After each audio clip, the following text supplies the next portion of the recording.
warahmatullahi wabarakatuh. Halo semuanya, balik lagi bareng saya Baik Sukma Widiawati di Education Podcast. Sebagai seorang mahasiswa, tentunya kita sudah tidak asing lagi dengan yang namanya karya tulis ilmiah. Salah satu kewajiban yang harus dipenuhi di berbagai tugas mata kuliah. Salah satu karya tulis ilmiah yang akan didapati oleh setiap mahasiswa adalah skripsi. Hal yang membahas tentang penelitian dan terdiri dari beberapa bab. Nah, pada episode kali ini kita akan lebih spesifik membahas tentang hal yang paling penting di dalam sebuah skripsi. Apa dia? Yakni bab 4. Bab yang membahas tentang hasil dan pembahasan di dalam sebuah penelitian. Apa saja sih yang harus ditulis dalam hasil penelitian dan bagaimana cara menulis hasil yang baik dan benar? Kemudian apa perbedaan antara hasil penelitian dan pembahasan di dalam sebuah penelitian? Untuk menjawab pertanyaan-pertanyaan tersebut, telah hadir bersama saya narasumber kita yang sangat luar biasa. Beliau adalah alumni Adelaide University, Australia. Dan sekarang menjadi dosen tetap di STIN Majene. Beliau adalah Bapak Wahyudin MID. Assalamualaikum warahmatullahi wabarakatuh, Pak. Waalaikumsalam warahmatullahi wabarakatuh. Bagaimana kabar beberapa minggu ini, Pak? Alhamdulillah, walaupun kurang fit, maksudnya seperti yang didengar dari suaranya bisa berubah ya karena ada serangan flu ya. Tapi alhamdulillah itu tidak menjadi penghambat untuk tetap bekerja di kampus ini, memberikan pelayanan kepada mahasiswa. Betul. Ya Pak, kita langsung ke pembahasan kita pada sore kali ini. Di episode kali ini kita akan membahas tentang bab 4 di dalam sebuah penelitian, Pak. Di mana di bab 4 ini ada hasil dan pembahasan dalam sebuah penelitian. Betul. Pertanyaan saya, Pak, kenapa sih mahasiswa itu harus menulis, Pak? Harus menulis. Nah, begini ya, mahasiswa itu salah satu indikator kualitasnya adalah menulis. Jadi saya selalu mengatakan kepada mahasiswa saya di kelas ataupun di luar kelas, di organisasi misalnya, saya katakan jangan selesai atau sarjana sebelum Anda memiliki kompetensi minimal. Minimal ini diantaranya adalah bisa public speaking. Bayangkan kalau mahasiswa tidak bisa public speaking, sangat malu-maluin kan. Terus mahasiswa juga tidak hanya bisa public speaking, berbicara di depan, tapi juga harus bisa menguasai teknologi informasi. Bayangkan kalau alumni mahasiswa tidak tahu komputer misalnya, gaptek. Dan yang tidak kalah pentingnya adalah mahasiswa harus bisa menulis. Karena ketika mahasiswa nanti ini bekerja setelah menjadi alumni, menulis ini kompetensi menulis ini adalah bagian yang sangat penting yang harus dimiliki oleh mahasiswa tersebut ketika sudah bekerja. Nah, ini menulis secara umum. Saya belum mengatakan menulis karya tulis ilmiah. Ya. Kemudian indikator menulis tadi, Pak, dikatakan indikator keberhasilan mahasiswa itu menulis. Betul, salah satunya. Salah satunya menulis. Kemudian menulis yang seperti apa yang dimaksud di sini, Pak? Menulis yang saya maksud di sini adalah academic writing. Menulis secara akademik. Karena kalau menulis, banyak orang yang bisa menulis status Facebook, di IG, tapi itu bukan academic writing. Nah, mahasiswa harusnya tidak hanya bisa menulis update status di Facebook, tapi lebih daripada itu yaitu menulis secara akademik. Misalnya menulis proposal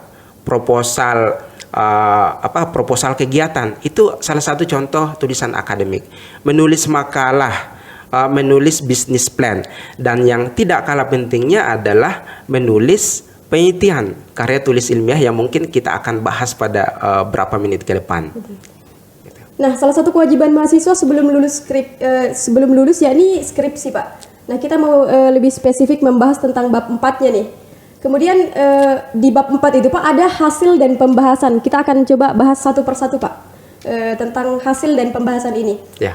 Kemudian bagian hasil penelitian itu, Pak, kita harus menulis apa sih di bagian hasil itu, Pak? Hasil dan pembahasan ya. Iya, saya dengar tadi pengantarnya bahwa kita akan membahas salah satu komponen yang paling penting ya. Nah, ada 5 bab dalam penelitian.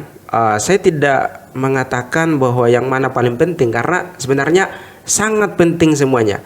Kita tidak bisa mengerjakan bab 2 kalau tidak selesai bab 1. Bab 3 tidak bisa dikerjakan kalau tidak selesai bab 2. Dan begitu seterusnya.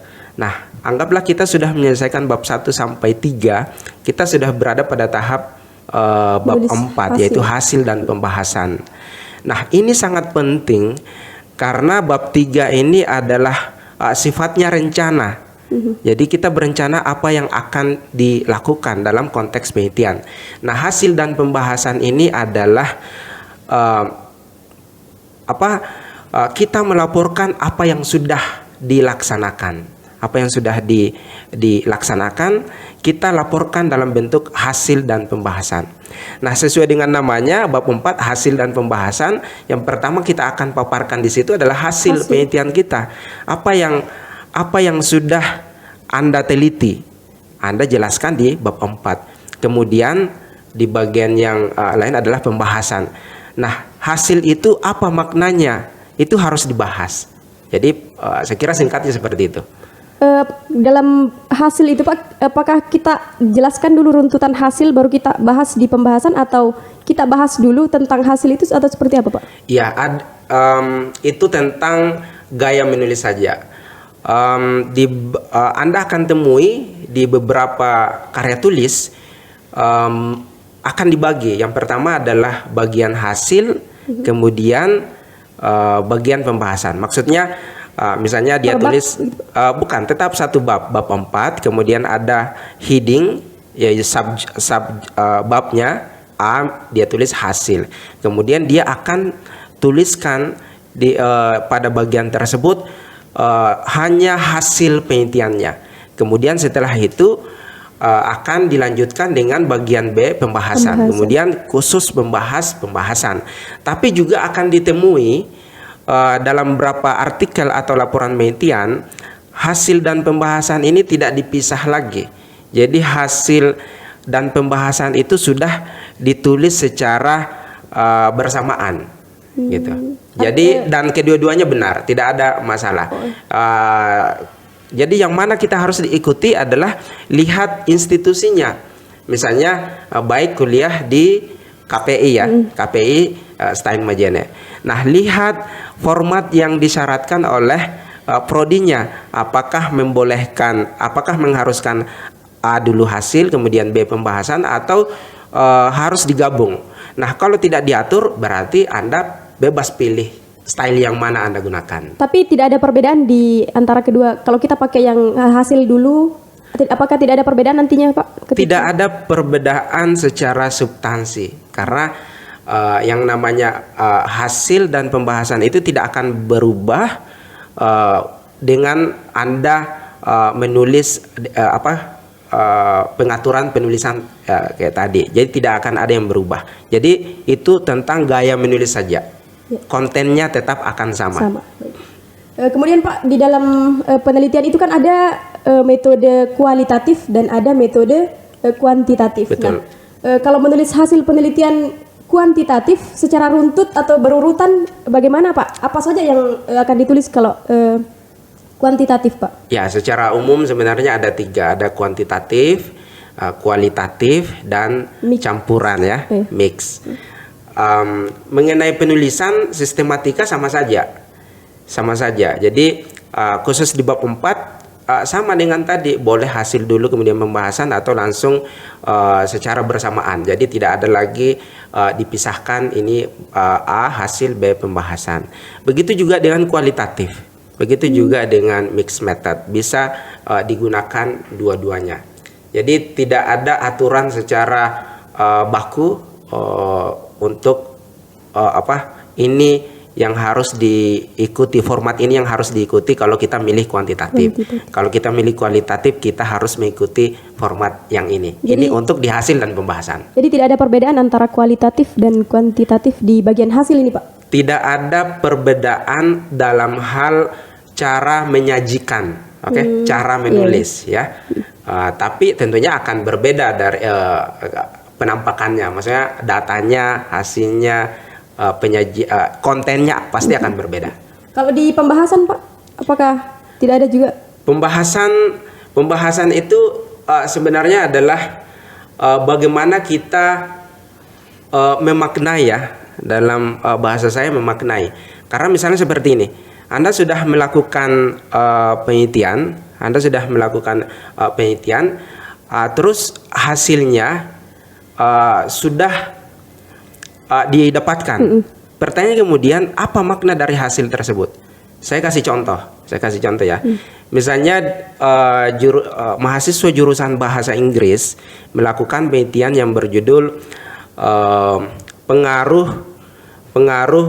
kemampuan mendengarkan lagu terhadap kemampuan berbicara bahasa Inggris. Nah, ternyata hasilnya dikatakan berdasarkan data penelitian, hasilnya ditemukan bahwa ada pengaruh antara kemampuan mendengarkan lagu dengan kemampuan berbahasa Inggris. Oke? Nah, itu merupakan hasil penelitian. Pertanyaan kemudian, kalau Anda temukan seperti itu, terus apa? Nah, untuk memaknai hal tersebut, maka dilakukan pembahasan. Makanya pembahasan itu wajib disertakan pada bab 4. Karena saya lihat banyak mahasiswa yang cuma memaparkan hasil tanpa melakukan pembahasan. Gitu. Nah, secara umum Pak, perbedaan antara hasil dan pembahasan ini seperti apa? Iya, perbedaannya adalah kalau hasil ini adalah dia berdasarkan data penelitian kita. Dia diolah setelah kita memiliki data. Saya kasih contoh, misalnya saya melakukan penelitian judulnya persepsi guru mengenai guru ideal. Oke. Jadi saya ingin meneliti bagaimana persepsinya guru-guru ini tentang konsep guru ideal. Akhirnya saya wawancarai guru. Saya wawancarai beberapa guru sesuai dengan yang saya butuhkan. Nah, hasil wawancara itu saya paparkan di bagian hasil. Misalnya saya temukan bahwa guru yang saya wawancarai menganggap bahwa guru ideal itu adalah guru yang memiliki banyak pengalaman. Oke, itu hasil.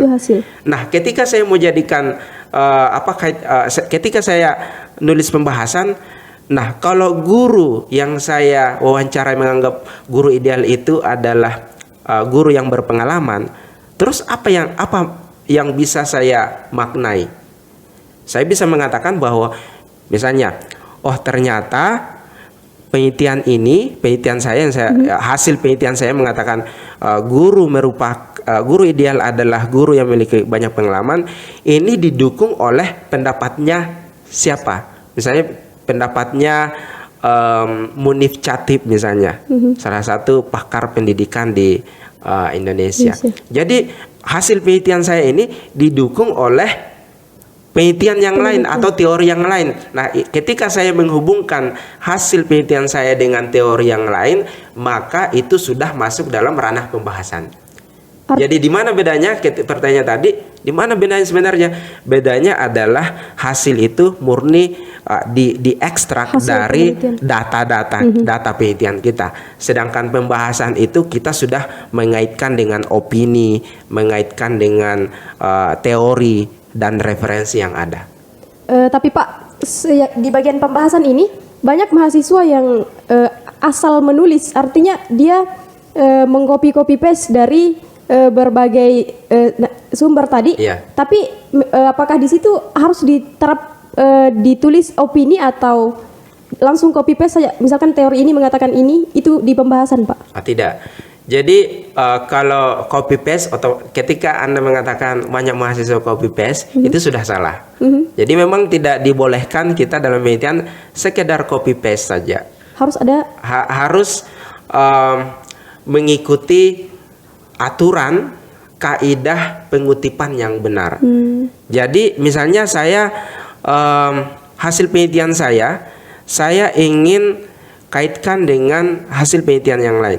Misalnya contoh tadi kan, hasil penelitian saya mengatakan konsep guru ideal menurut guru-guru yang saya wawancarai adalah guru yang berpengalaman.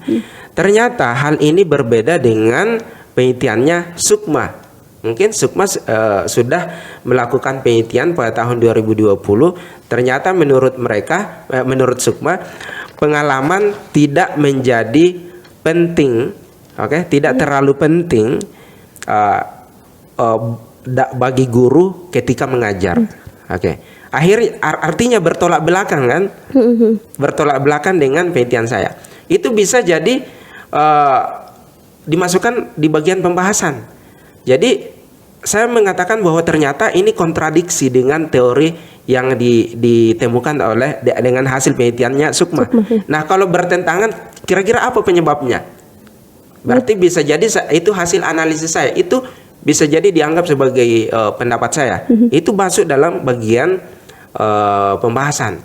Nah, ketika saya mengutip hasil penelitian Sukma tadi, saya tidak boleh langsung kopas saja. Saya harus jelas bahwa ini sumbernya dari Sukma. Dan itu ketika saya kutip, saya paraphrase. Artinya tidak boleh kopas, copy paste. Harus saya paraphrase.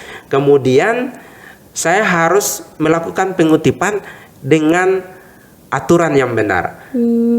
Kata Tidak kuncinya aturan yang benar, karena ada mahasiswa yang langsung copy paste. Ya, copy paste sudah salah, tapi ada mahasiswa yang sudah mengutip dan dicantumkan sumbernya.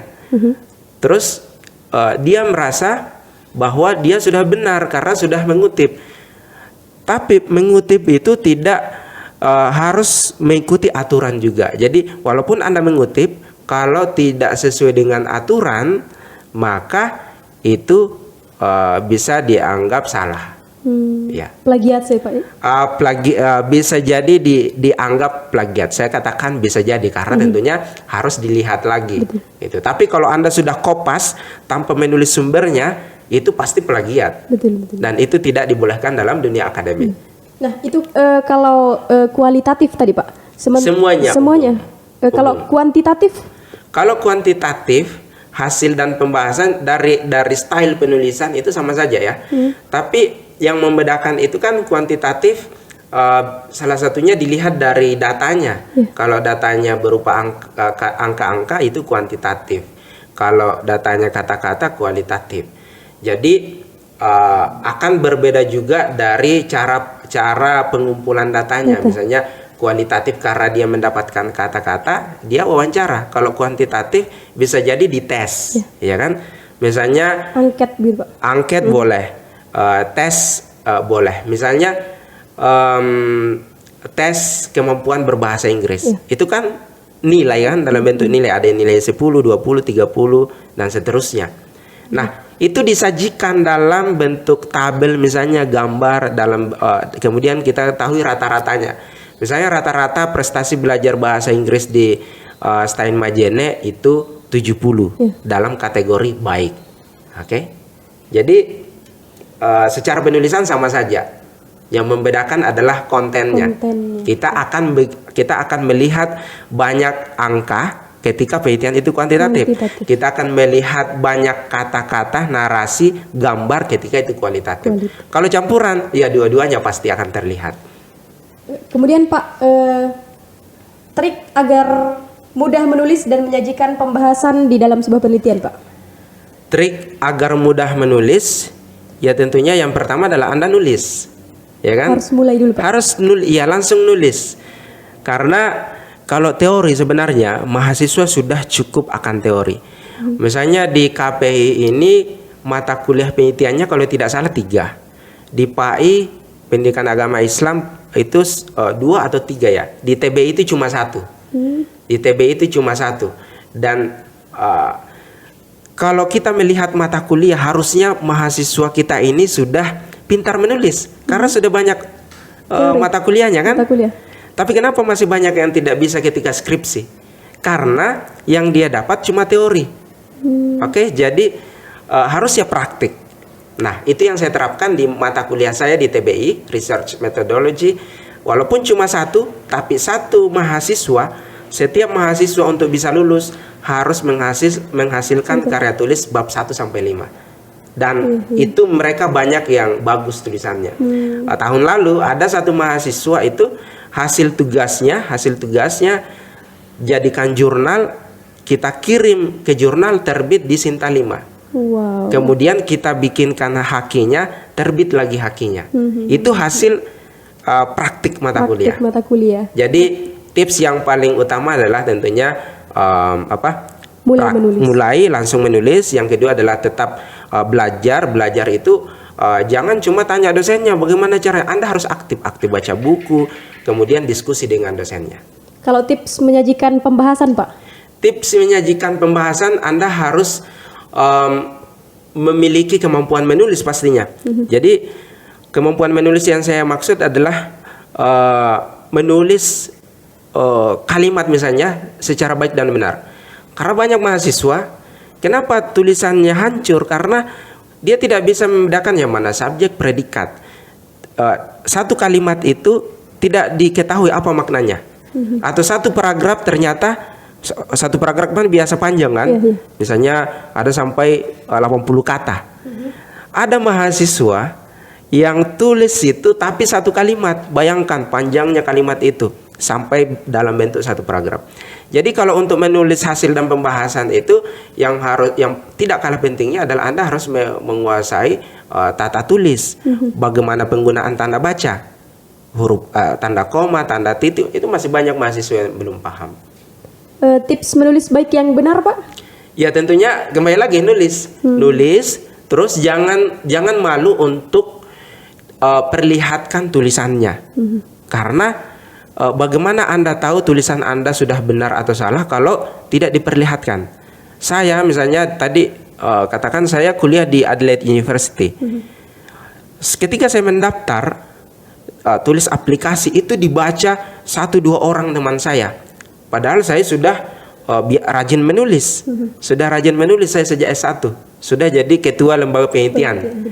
Tapi ketika saya menulis, saya masih perlihatkan kepada teman-teman, teman saya, senior saya atau teman. Coba tolong lihat dulu ini, siapa tahu ada tanda komanya salah, kalimatnya yang perlu dikoreksi. Jadi tulis, koreksi. Artinya mulai menulis dulu kemudian perlihatkan tulisan kita. Ya, di kampus saya dulu itu di Adelaide University ada satu pusat ya, namanya Writing Center. Writing Center, pusat nulis. Jadi memang ada di sana dosen dan staf yang siap untuk mengoreksi tulisan mahasiswa.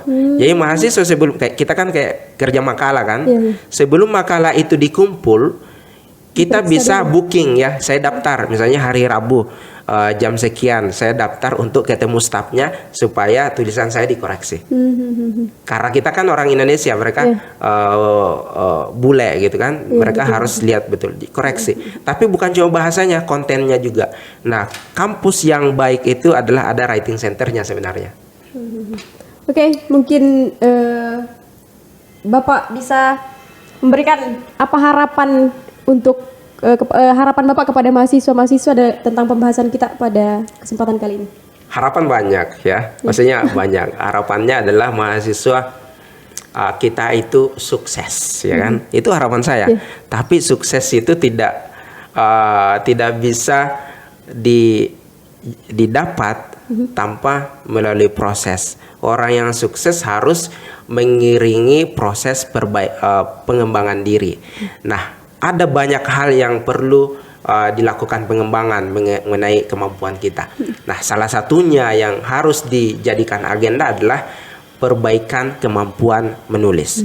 Walaupun Anda mungkin tidak bercita-cita jadi peneliti, tidak bercita-cita jadi guru, apapun pekerjaan Anda nantinya, kemampuan menulis itu akan sangat menunjang kesuksesan Anda di tempat kerja Anda. Jadi perbaiki kemampuan menulis Anda mulai dari saat ini. Gitu. Artinya pesannya Bapak adalah memperbaiki penulisan kita. Iya, memperbaiki kemampuan mengetahui tata tulis, sistematika penelitian dalam konteks penelitian, dan ingat jangan plagiat. Ketika saya mengajar orang mahasiswa masih bisa dapat B, dapat A, walaupun tulisannya tidak terlalu bagus. Tapi dia bisa buktikan bahwa itu orisinil hasil pemikirannya. Tapi kalau mahasiswa yang tulisannya bagus dan saya identifikasi plagiat, itu dia tidak akan lulus. Karena memang plagiat itu yang harus dihindari. Nah, plagiat ini ada dua ya, disengaja dan tidak disengaja. Ada yang memang disengaja, dia sudah tahu Kompas ini tulisannya baik kan, tulisannya baik, tapi saya copy deh, saya copy terus tidak tulis namanya baik, itu disengaja. Tapi ada juga sebenarnya yang tidak sengaja, dia karena tidak tahu. Nah, walaupun Anda tidak tahu, itu tidak ditolerir. Anda tidak bisa, oh iya saya plagiat karena saya tidak tahu, tidak boleh.